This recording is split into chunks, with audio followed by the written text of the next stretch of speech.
Hello, everyone. Welcome to Durrett's Take. It's that time of the week to go over my NFL predictions for this week in Week 11. So let's get started with tonight's Thursday Night Football game between the Jets and the Patriots, who are big favorites. I know the Jets have won 2 games in a row, but against a red-hot Patriots team on the road, the Jets have basically have no chance to get an upset here. I'll be shocked if this game is close. We may have 2 weeks in a row where Thursday Night Football ends up being a dud. I have New England winning 34-6. Then on Sunday morning, got the Dolphins, who are 2.5 point favorites, versus the Commanders. And both teams are going to be playing this game in Madrid. Too bad for the people of Madrid that they're not getting to win as better teams here. I'm honestly not sure what to expect in this game because both offenses are hit and miss, and both defenses are not that good. I do think Vegas knows something here with the lines. So I'm going to go with Miami to win the game here. I have them winning 31-24. Next, we got the Bengals versus the Steelers, who are 5.5 point favorites. The Bengals are coming off a much needed bye week. The problem, though, is that bye week is not going to fix their defense. Now, the Steelers' offense hasn't looked great the last couple of weeks, but this is a chance for them to get right, especially since the Steelers' defense has been playing a little bit better over the last couple of weeks. I think Pittsburgh will win. I'm just not sure if they'll cover the spread, though. I have them winning 34-26. Next, we get the Chargers, who are 2.5 point favorites, versus the Jaguars. The Chargers just continue, like despite the injuries on offense, they just continue to find ways to win. The loss Jacksonville had to Houston last week could be one of those losses that ruins their playoff chances and ruins their seasons, kind of like how when Arizona blew a big lead to Tennessee, that's derailed their season, and the Giants blew that big lead against Denver, derailed their season. So that could be something here to monitor for Jacksonville. Therefore, I feel like the Chargers are going to win this game. I'm either winning 24-20. Next, we get the Buccaneers versus the Bills, who are 5.5 point favorites. Which Buffalo team is going to show up in this game is the question. I do think since Buffalo got embarrassed last week, they will come out sharp and take advantage of a Tampa defense that hasn't been playing well recently. Plus, Buffalo is at home, which they play way better at home this year than they have on the road. So I'm going to take Buffalo win 31-26. Next, you got the Bears versus the Vikings, who are 2.5 point favorites. The Bears dominated Vikings in week 1 up until the fourth quarter, where Vikings went on a huge scoring spree and Chicago lost the game in Chicago. If Minnesota wants to have a better offensive performance in this game, this is a game to do it since the Bears' defense is leaky, not the best. I think the Vikings could do just enough on offense to get a win and keep themselves in the playoff mix for now, either winning 27-23. Next, you got the Texans, who are 5.5 point favorites, versus the Titans. Houston got a much needed comeback victory last week with a backup quarterback to kind of remain in that playoff hunt for now. Whether CJ Stroud is back to being the starter of the game or not, I do think this is a game Texas should win, despite Tennessee coming off a bye week. I have Texans winning 20-10. Next, you got the Panthers versus the Falcons, who are 3.5 point favorites. Carolina showed last week that they're probably still not a playoff team and a lot of NFC. When their offense just looked putrid against the Saints last week. The Falcons' offense cannot do much these days except for throw jump balls to Drake London, and what teams are doing is they're stacking up the box now to try to take away Bijan Robinson and even Tyler Algier for that matter. To where it's like they're trying to make Michael Penix Jr. just be a solo passer.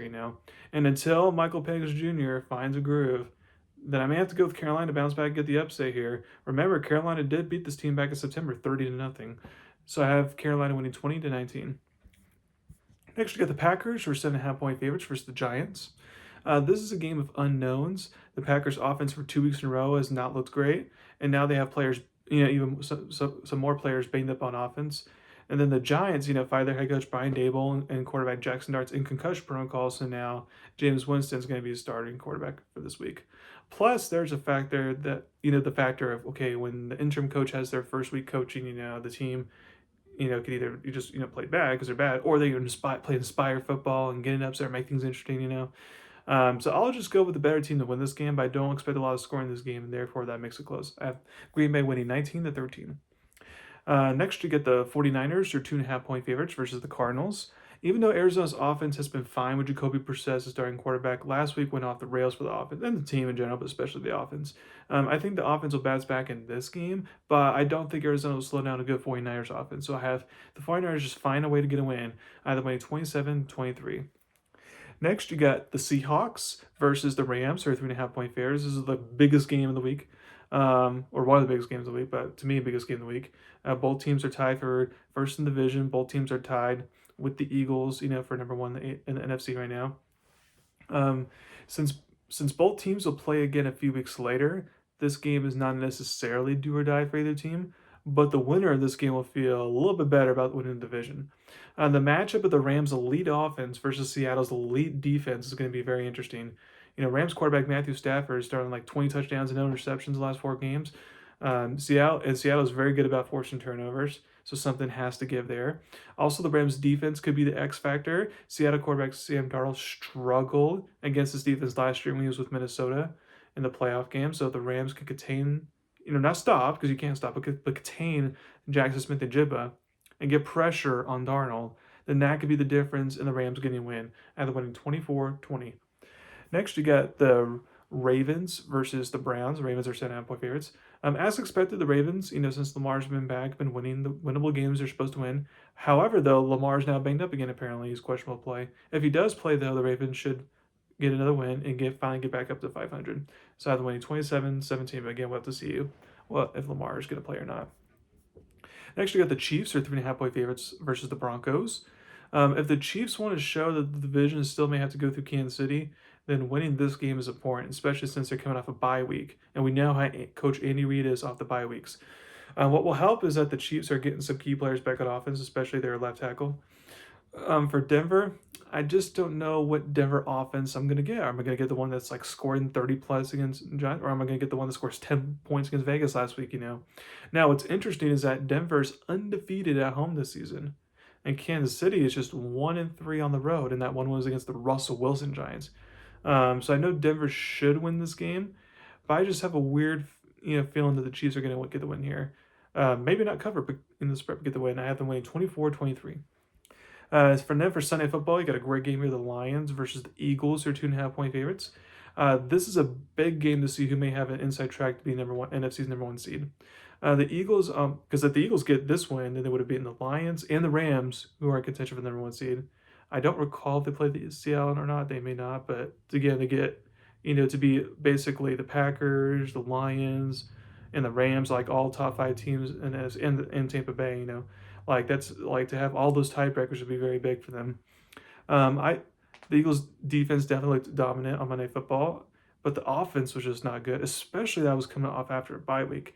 I think that Eagles' offensive issues just may be a thing where they just may have to worry about this season, just kind of manage and try to just get through games with it. Detroit is playing better offense now that head coach Dan Campbell is taking over the play calling duties for them. I could see the Lions out again the upset in this game, of winning 23-17. And then for Monday Football, you got the Cowboys versus the Raiders. Cowboys are 3.5-point favorites. We'll see if the Cowboys take advantage of a bye week. I think getting the players that they did at trade deadline, just getting banged up players on defense healthy will be key. I know Dallas' offense has been good since the 2 weeks before the bye week, but I think this could be a game where the offense bounce back and they can produce. Also, the Cowboys will be playing inspired football with their one of their pass rushers, Sally, passing away last week. So definitely everything's leaning towards Dallas here to get a win. Although I do feel like at home Vegas, could make it interesting, but I have Dallas getting a win 30-24. So thank you very much for listening to my podcast today. Please subscribe to my channel to learn about me. Thank you very much. You have a wonderful day.